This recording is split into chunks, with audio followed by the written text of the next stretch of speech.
Southampton 0, West Ham United 1. Well, if you ever want to see a run of 4 unbeaten games, the most bizarre run of 4 unbeaten games, then come and watch West Ham United, because I tell you what, it has been so far a run. All right, great, 4 unbeaten games in a row, but the most unlikely, the most almost uninspiring run of unbeaten games you could imagine. The game against Wolves, you know, many would suggest that we were lucky to get that, and then of course the two draws that we got against Bournemouth and Brighton, and then we come to Southampton against bottom of the table team, and boy oh boy did we make it hard work, extremely hard work. It was incredible, really, that we got away with a win here today. The lineup, nothing to what I thought. Fabianski, yes, I predicted Fabianski would be in goal. Wan-Bissaka, yes, I thought Todibo would come in, but Mavropanos kept his place alongside Kilman and Emerson. And then in the centre of the park, holding midfield, Guido Rodriguez was in the team. And that was a shock in its own right. Alvarez was dropped. I can only imagine that Lopetegui was thinking about the game on Sunday and maybe trying to have players available and fresh for that against Liverpool. But Rodriguez starting was a surprise. Yet again, Crescencio Somerville is the 4 guy. He didn't start, and I predicted that he would. And I predicted that Füllkrug wouldn't start, but Füllkrug did. So we had a front 4 of Bowen out on the right, Füllkrug up front, and Kudus out on the left. And Carlos Soler was back. And the first half was just a game where they had, if they had a better striker than Onuahu up front, then I think they would have probably been 2 or 3-0 up by half time, because I think they created chances, but they just didn't take them. I mean, ironically, the first sort of 10-15 minutes or so, we kind of had the better of them, but we seemed to sort of go into our shells and allow them to sort of get back into the game. And once they weathered that initial storm, they seemed to settle quite well.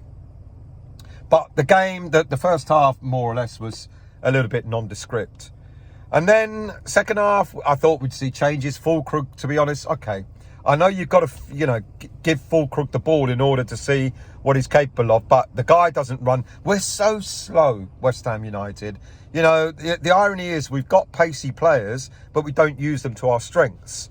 And we're slow in the build-up. It all starts from the back, really slow in the build-up, really slow passing it around.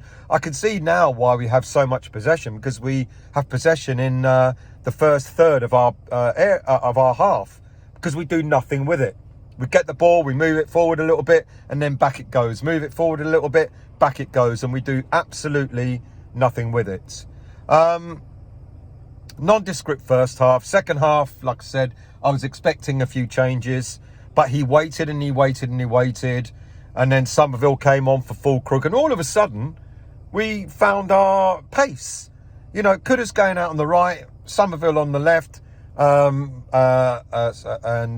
Bowen in the middle. Soler was taken off at half time, and people are saying he was limping. He got a challenge and he was limping. So fair enough, because it couldn't have been a tactical switch, because bringing Alvarez on and having Rodriguez on as well against bottom of the table Southampton just felt like, what are we doing?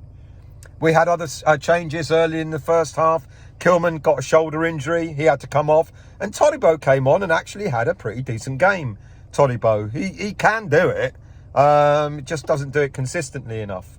And other changes that we made later on in the game, we went to a back 5 where Cresswell came on. He went alongside Mavropanos and not Kilman, sorry, Kilman came off. He went alongside Mavropanos and Todibo at the back to allow Emerson and Wan-Bissaka to almost play as wing backs, which I didn't mind. We actually looked like a better team in a way, even though we had sort of defensive players coming on, I preferred that kind of setup, the 5 at the back, wing-back system, and the 3 up front with Bowen, Kudus and Somerville leading the front line. So it looked a bit better. But I'm just disappointed at the way we go about our games. I'm just disappointed at the way we are so slow off the mark, and we allow teams to sort of get into the game, allow teams to go back into their shape before we start trying to move the ball around. And that really is frustrating. Some players, okay, Fabianski apparently, he got a really bad knock, but thankfully he's all right. Apparently he was on the bench, or he was certainly okay in the second half. So good to see that no long-term injury.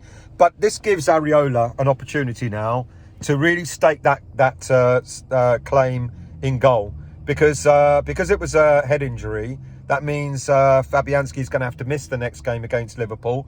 So come on, Areola, step up and demonstrate that you deserve to stay in the team, rather than giving Fabianski an opportunity to get back after the head injury. And if you understand the head injury now, you're allowed an extra sub. So that's why we had 6 substitutes on coming on from the bench.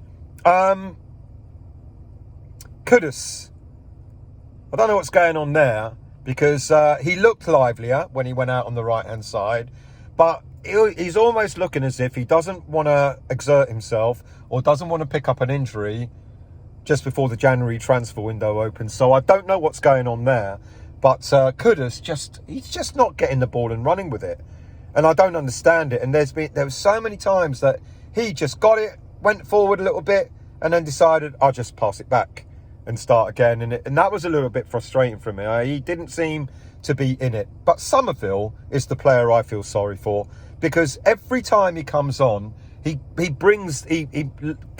makes our team click. You know, he makes the team come alive, and I don't understand why he keeps being the fall guy. I certainly don't understand why he's Fulcrook is preferred to him. And I think the lad should start. I think he should be playing against Liverpool. I want to see Somerville starting against Liverpool with Bowen up front against Liverpool, because I think we're going to cause them more problems. Fulcrook, yes, you've got to get the ball to him. He ain't going to be an Antonio who runs out wide picking up the ball, and I don't mind that, because I often say in the past, you know, I want my striker to be a central striker, but the man has got no pace at all. £27 million for what? For nothing, really. I think we'll cause them far more problems if we have a front three of Kudus, Bowen and Somerville on Sunday. We were lucky. If this was a better team, a team with a better striker, we would have lost the game today. Because they had more than enough chances, but they just didn't put them away. Onuahu, their front man, big lad. You know, number of free headers he had, and he didn't put any of them away. But, you know, like I always say, we can't help what the opposition does. If the opposition can't score, that's not our fault, that's not our issue, that's their issue. We took our chance, you know, one of the few chances that we had. We took it, we scored our goal, we take it, don't we? 3 points. Now, you know, so the last 4 games, we've got 8 points out of the last 4 games, which it's not bad, but it's just the manner of the display, the manner of the football. Lopetegui just you know, it just strikes me as someone that, I said it last week when he did something right and then he just ends up doing something wrong. This lineup today was wrong. He corrected it, but it was wrong. You know, there's no way we should have started with Fulcrook or Rodriguez against Southampton today. No way. But like I said, I'm guessing, maybe I can only guess that the reason why he didn't want to play Alvarez was maybe saving him for the weekend. Now we've got more players that are out because of picking up 5 yellow cards.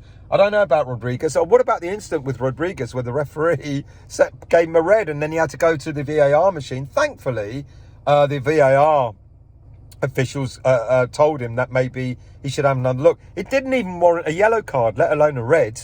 Didn't understand that. But we got now more players who are now out because of suspension. I think Soucek is one of them.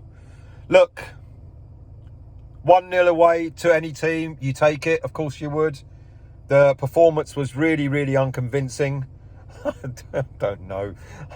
We've got Liverpool coming up at the weekend. Everyone's already predicting a cricket score. This is the West Ham way, isn't it? We'll end up probably getting something out of them as well. Even though it's at home, I'd love us to win. But let's see, shall we? I don't know, West Ham United. You know, just the strangest of seasons where our performances have just been... we've only had one or two really decent performances this season. And today against Southampton, the bottom of the table Premier League team, was not one of our better performances. If you're new to the channel, please do hit the like button. If you're new to the channel, please do subscribe. And I'll be back again soon with another show.